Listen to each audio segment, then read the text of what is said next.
Hey, what is up guys, MKBHD here, and this is it.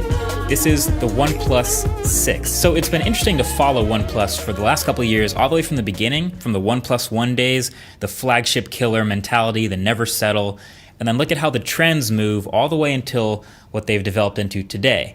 So let's look at the spec sheet first. This guy's rocking Snapdragon 845 and Adreno 630, 6 or 8 gigs of RAM, a 6.3-inch 2280 by 1080 AMOLED display. It's got a 3300 milliamp hour battery and dual cameras, a 16 megapixel main sensor and a 20 megapixel secondary camera, and a price tag under $600. So again, pretty classic OnePlus. They're sticking to their guns of delivering big numbers and impressive specs for a lower than expected price. So with all of that, here are my impressions. And really what a lot of people are going to have the most strong reaction to, including me, is the new design of the OnePlus 6. So they, just like everyone else this year, have 2018ized their phone. It's got dual cameras, glass back, big screen, and a notch. I mean, that's it. That's just like every phone we've seen in the last 6 months, and probably every phone for the next 6 months. So OnePlus joins that crew, and this is what their version of it looks like. And honestly, I think it looks pretty good. I don't know if it's just that I've been getting used to notches in phones for the past few months, or maybe that this one's a little bit smaller. I don't know what's wrong with me, but I think this phone overall looks pretty good. The text and icons go right up to the edge in the corners. The bottom chin is pretty small, so it's not bad. The glass back is a little more interesting. It's got that signature OnePlus curve to it, so it's the same shape as the rest of their phones. It adds a little weight though from being glass. No wireless charging though. That's kind of a turnoff, but that's just the first impression. There's actually 3 different glass back finishes: a mirror glossy back that kind of looks like a ceramic, a soft white with this rose gold metal accent color, and yes, a matte black. Kinda. I mean, it's much more matte than glossy. I'd say it has this kind of a sheen to it in certain lights. It feels more like, I'd describe it like a frosted black glass. But at the end of the day, I'm still gonna put a D-brand skin on it just to hide the fingerprints and add grip to what you get with a glass phone, but that's just me. But continuing on the back, the new fingerprint reader is in the same place, but it's a bit smaller. So you might remember it was a circle on the back of the OnePlus 5T. I liked that. This one has less surface area, and it sits right below the vertically oriented dual cameras that pretty much everyone is adopting now. This dual camera setup is actually kind of interesting though. Usually you just kind of assume when you have dual cameras on the back of a phone, you got your main camera sensor, and then the secondary one's usually your telephoto for portrait mode and 2x zoom, things like that.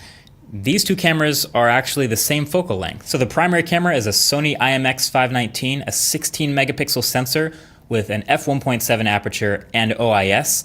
And then your secondary camera is a Sony IMX376K, a 20 megapixel sensor, again at f1.7, and they don't say whether it's optically stabilized or not, so I would guess it's not. So a secondary camera of the same focal length but a higher resolution for what, sharpness, maybe some detail stuff, I guess, maybe portrait mode help. I don't really know exactly. This is something we're gonna have to test for the full review.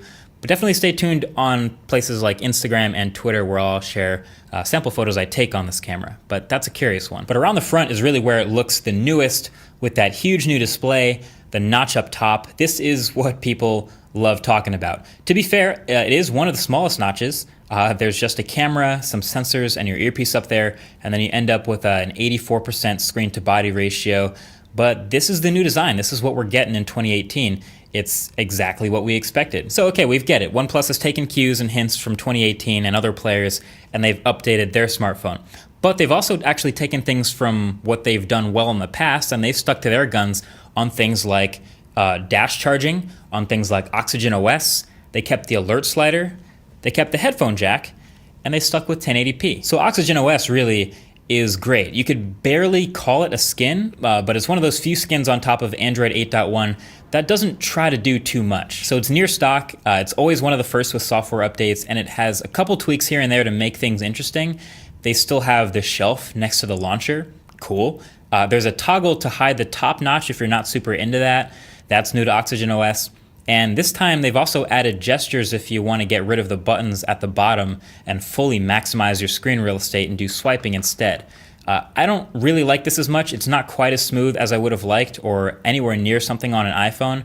That's the reason I'm not using it all the time, but I think this can be improved with software updates. They also tossed in some improvements to the gaming mode as well. There's a dark mode theme, which can do wonders with that AMOLED display.